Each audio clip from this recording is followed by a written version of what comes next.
Okay, so active, static, and then legs, and then core. That's for Tuesday.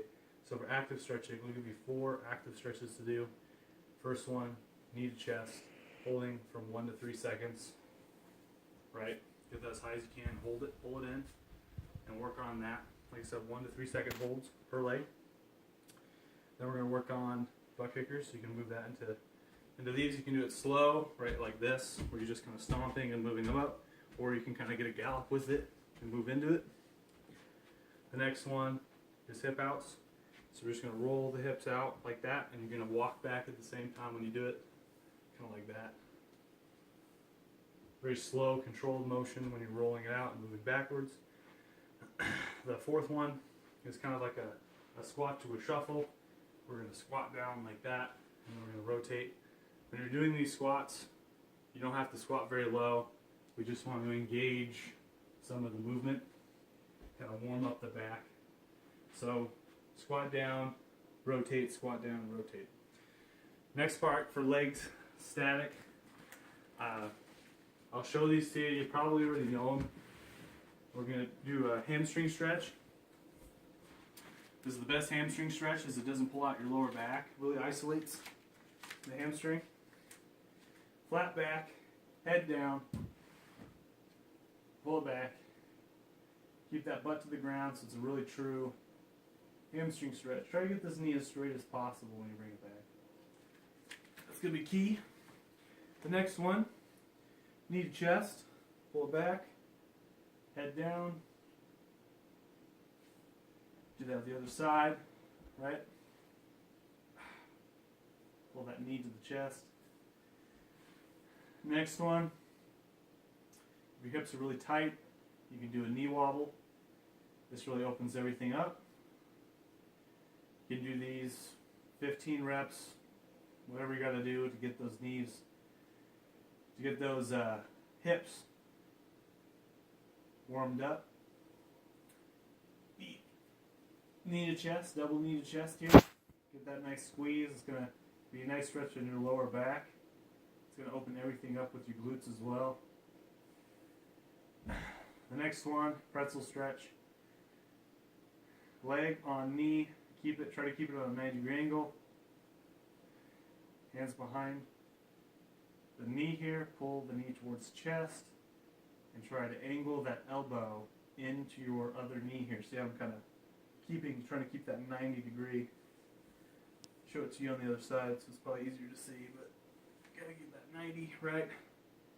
And then make sure that head's down, keep that back flat. It's gonna really open up your hip flexors and your hips on that one. Quadricep. Bam. Keep that knee parallel to the floor, straight as possible. Heel the butt. Do that on the other side as well. Don't try to arch it. You're just going to pull out your hip. Try to do a quadricep stretch, not a hip stretch. The next one's calf. So really anything, put your heel down to the ground, toe up, and just lean forward into it. Wall's best. I'm just showing a chair just for fun here. You can do a runner's one too. You probably know that one. In case you want to do that one, that one's okay. It doesn't give as good of a calf stretch as you want. Let's go into the exercises. Squat with bench. Try to get a nice 90-degree level. The lower you go, the more lower back that you're going to use. So if you're not holding the form right, you're going to really pull other muscles that you might not want to pull. So using the bench is a very nice tool. Kind of working on your form as well as controlling the movements so you don't lose them as you go down and go up. So feet shoulder width apart, feet just angled a little bit out, really focus on the knees, pushing those out. Don't have your knees coming together, it's no good. So we're going to go in, you want to flat back, don't try to dip forward, hands any position that feels comfortable, come in, down. You can sit if you're too tired, right? But you want to really work on pushing that power through the middle to the back of your heels of your feet, keeping those knees spread apart, as so. Just kind kind of see that. So I'm using the bench as a kind of a way to filter my form here, right? Because if I was free doing this, I wouldn't have as good form as I do. If I didn't have the bench, if I was just doing it without equipment. So I'm going to show you from the other angle here, so you kind of see how wide my feet are. Like that. Breathe in, go down, breathe out when you come up. The next part of this is working on a drop slow, rise quickly. It's going to work on your control. On this one, you can create it into a 2 form. So if you want to go down here, right, you go down like this, right? You can breathe out, breathe back in, hold that core tight again, and then come up quickly. So go down slow, control, up quick. If it's too easy, it doesn't seem like you're really doing anything, you drop slow, rise quick, come up into a calf raise, or you can come up into a jump, right? Drop slow, rise quickly, into a jump. Try to keep your arms with the form when you jump up. That way you're not dipping into a jump. You want to really work on having that back straight and then jumping up vertically as best as you can. The next one that we have on the list is calf raises, double calf raise. Right, you can have your knees, you do this together if you want. I usually have them just kind of shoulder width apart, just a little bit underneath that. And I just raise up 2 at a time. If it's too difficult, if you're losing form, try to work on a, like I said, a 2 form exercise here. So come up, hold it, and then down. Focus on that 2, coming up and then down. Instead of working on like this, where you think you're trying to raise it up, try to work like that and then come down.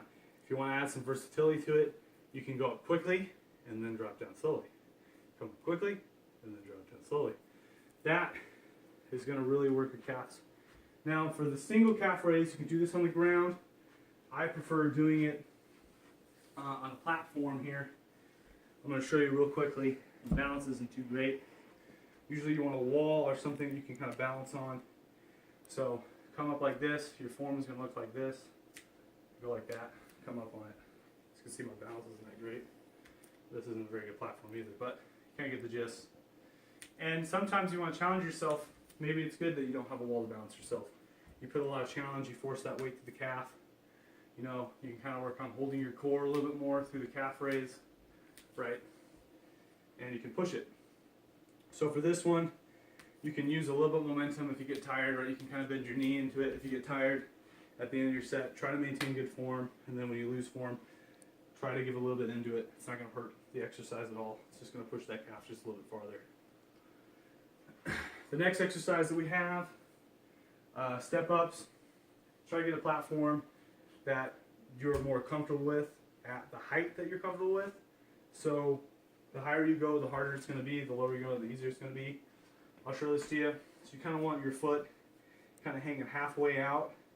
That's going to be really nice because with the step up, you want that momentum kind of vertically, but a little bit forward, not too much far forward. So that's why I got this platform without any protection behind it, so I can really work on the balance and the verticalness of coming forward. So when I go up, I don't want any sway, I don't want any of that, I don't want to dip this leg, I want to keep this kind of at 90, and I'll bring that knee up. If you want to make it difficult, you can hold it, kind of do like a little statue hold. That's okay too. Work on the form, coming up and holding. So this is pretty high. For my long legs, it doesn't look that high, but it's a pretty high platform, right? Now if you dip, you're going to be twisting, you're going to have too much twist motions, you're going to use the wrong muscles. If you push it too far forward, right, if you have a wall, you know, you're bracing it on, you're going to use the wrong muscles. So you really want to protrude that step up vertically, and you really want to get that knee up. It's really going to be key to improving your hip flexibility, and it's just going to be all around helping out all of your leg exercises and your stretching too in case you have problems with flexibility. The next one is a forward lunge. With this one, you want to work on a staggered formation. So I'm going to show you a side by side here. Side by side, you want to step in, staggered, down. Everyone always asks me, he says, how far, I've been asked this multiple times, how far do you need to actually go stepping into it? Well, the trick is that it's as far as you want to go. If you go really far and you don't have the flexibility for that, you're going to start pulling other muscles, like your lower back, your upper back. You might even pull some of your ab stuff out, trying to like twist like that, your hips. So you really want to work on kind of like a benchmark. You want to see, right, if this is too far, this is too far, this is too far, and that tells you right here how much of your hip is being pulled out, how much of a twist you have to do, you know, how much lower back are you pulling out when you do it. I try to do it almost like kind of like a shoulder width and a half. So when I come out, right, this is a shoulder width for me and a half, and I come down into it. And so I have my knee is just a little bit above, right, it's just a little bit above my toe. So I'm going down into it, right, it's just a little bit. So you kind of see it's that angle right there. And if you go too far, right, you're going to be kind of extending. This is not a very good 90-degree angle. So you're really not going to be working what you want to work. So when you do the forward lunge, like I said, it's a staggered formation. Don't go straight or you wobble too much. You're going to come staggered, right? So this is staggered. See, my left is here, my right's there. And then I come down into it as so. Two form, you can kind of stop, reset yourself, or you can go one form and continuously one after the other in the staggered walk. That's a good forward lunge. Plank, you know those. Mountain climbers is the next one. With mountain climber, you want to work on slow, steady, really work on the two form of this. So when you come into it, you want to go up and slowly go back down. Up, slowly come back down. Up, slowly come back down. Like that. You can do it slow throughout the whole thing if you want to. I don't want this. This, it's not good for me. You see how I move my body when I want to do it? That's not what you want. You want to hold that core. That core needs to be tight. You want to hold that. Right? By doing the two form as well, you kind of work on more of a hip stretch, kind of a cool down to your leg routine that you just did. The next one, side planks, you know those. So that's a pretty good Tuesday. You're going to be sweating. Your quads are going to be burning. And you're going to feel pretty good. So that's it.